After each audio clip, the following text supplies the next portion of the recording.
এবছর আমার বার্থডেতে তেমন কিছুই করা হয়নি। তাই দুপুরে খাওয়া-দাওয়া করে আম্মুর সাথে একটু বের হয়েছিলাম। আর এবছর যেহেতু কোনো বার্থডের কোনো প্ল্যানিং ছিল না, তাই মনটাও একটু খারাপ ছিল। আর বার্থডেতে যদি কিছু নাও করি, তারপরও একটা কেক নিয়ে সন্ধ্যায় কাটা হয়। আর আমরা সবসময় আমার বোনের বার্থডে বলো, আমার বার্থডেতে যেকোনো কিছুতে আমরা এই নারায়ণগঞ্জের এই সুগন্ধার কেক অনেক পছন্দ করি। আমাদের বাসার কাছাকাছি আরো অনেক দোকান আছে, বাট সুগন্ধার কেক আমাদের কাছে অলওয়েজ ভালো লাগে। গত বছর যেহেতু আমার বার্থডেতে রেড ভেলভেট কেক নিয়েছিলাম, এবছর একটু চেয়েছিলাম অন্য টাইপের কোনো কেক নেওয়ার জন্য।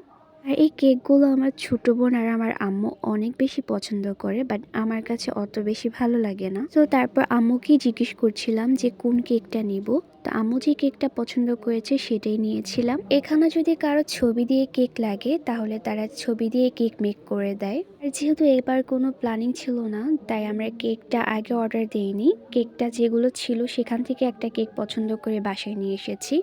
আর তাদের সবগুলো কেকের টেস্ট বার খুব বেশি ভালো হয়।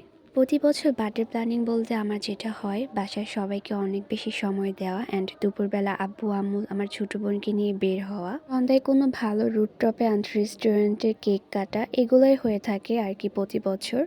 বাট এবছর এরকমটাই হতো, কিন্তু আমার ছোট বোনটা হঠাৎ করে একটু অসুস্থ হয়ে যায়, যার কারণে আমরা তেমন করে কিছুই করিনি। রাত 12টার পর দেখা যায় আমার ছোট বোনও একটা কেক নিয়ে আসে, দেন আমাকে সারপ্রাইজ দেয়, রাতে কেক টেকও কাটা হয়। আর এবছর ও অসুস্থ থাকার কারণে তেমন কিছু হয়নি। এর ভিতর আমার কেকের নাম লেখা সবকিছুই কমপ্লিট হয়ে গেছে। আর তারপর চলে যাব বাসায়। আর সুগন্ধার সব খাবারই অনেক ভালো, এখানকার বিস্কিট থেকে ধরে প্রতিটা খাবারই খুব ভালো মানের হয়ে থাকে। আর আমাদের কিছু টুকটাক কাজ ছিল, আর আমাদের যেহেতু কেনাকাটাও শেষ, এখন আমরা বাসার জন্য রওনা দিব। কয়েক বছর ধরে দেখা যায় বার্থডের আগের দিন বা কয়েকদিন আগে কিছু না কিছু একটা হয়, দেন তারপরে বার্থডের দিনও খুব মন বেশি খারাপ থাকে। দেন তারপরেও কিছু না কিছু করা হয়, বাট এবছর একদমই ইচ্ছে হচ্ছিল না তেমন কিছু করার।